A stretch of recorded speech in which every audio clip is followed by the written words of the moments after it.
बैठल रहा हमरा सामने तोहके निहारल करी। तू बैठल रहा हमरा सामने तोहके निहारल करी।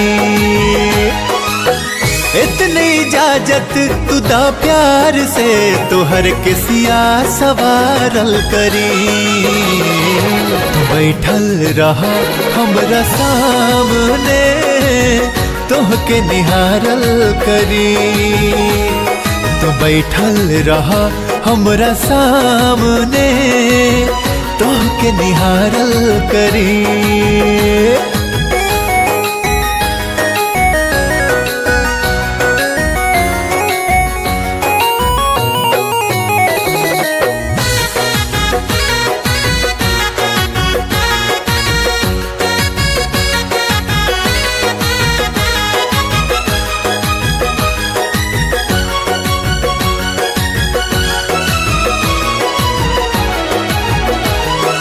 चाहत बैतना कि काम बताई तोहरे से दुनिया जहान हो।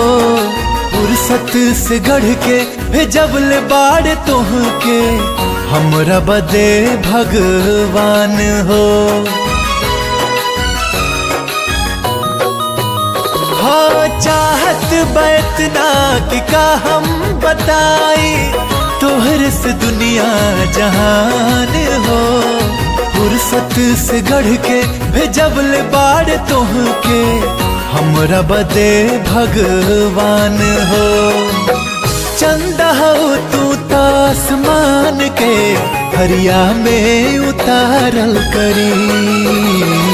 तू बैठल रहा हमरा सामने तोहके निहारल करी। तू बैठल रहा हमरा सामने तोहके निहारल करी।